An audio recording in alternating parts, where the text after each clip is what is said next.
it's standard practice that the lead federal agency will come in and meet with the state and locals regarding the security plan before the event, prior to the event. Sir, did you participate or did your department participate in that? So I did not participate. As I stated earlier, there were two commanders dedicated to those two primary roles, the motorcade and the staffing of the posts on site within the secure perimeter, as well as a state police area commander. So just as a way of background, our area commander that covers multiple troops in that area of the state, out of nearly 5,000 troopers, there are only 4 area commanders. So that major was present for the walkthrough on the 11th. And were your troopers assigned inside the perimeter or outside? Inside, sir. Inside. And was the outside within the jurisdiction of the local police? So just as a point of clarification, there were 2, on the operations plan, there were 2 marked cars that were assigned roving duties, which would primarily, as the name implies, be outside of the secure perimeter on roadways, responding to incidents that potentially could occur as a result of a congregation of that many people. But so we saw, we actually walked onto the roof where the sniper was. A clear, eyes-on, clear shot of the president. A tree blocked the Secret Service's view. This kid did some investigation. He had a drone out there days prior, got an aerial surveillance of the premises.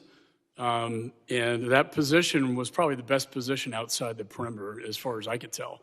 There was also a water tower that would have been a perfect spot for Secret Service. Were you aware of any presence of Secret Service in this water tower? I was not. And you're aware of what I'm talking about? I am familiar. I physically flew out there on Saturday the 13th. It was still very much an active crime scene, so I did not walk the roofs, but I did. On the adjacent building, we got a tour of that as well, where I believe the local police were positioned. There were 3 windows. The first one had a plain view of where the sniper would be. However, they were stationed in the second and third windows. Are you familiar with this at all? I am not, from the standpoint that I have not seen the Secret Service's operations plan, and our deference would be to them to assign Butler ESU, right. According and to... they were apparently local counter snipers. Do you know if they should have been assigned to the rooftop? I would defer to there are many ways that you can cover. Obviously, positioning people on the rooftop would be one of those. No, and going to the actual site, way too close. He should never have been allowed to get on top of that building. And I don't know how, and I know he was on your radar inside the perimeter. You seem to have lost him, and somehow he finds his way up to the rooftop unimpeded until a local law enforcement officer crawls on top of the roof and looks at him, and he points his AR-15 at him. My question to you is, what was the communication like that day? Typically, Secret Service has one channel for them, the other channel for state and locals.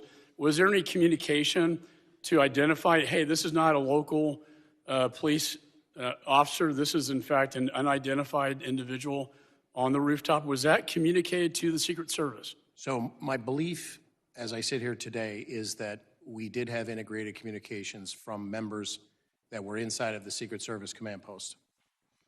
Completely deferential to the ongoing nature of the investigation. I have an understanding of a sequence of events, but I would like to draw a distinction between a sequence of events, meaning... So my theory is that they thought maybe he was an officer, but then they find out he's not.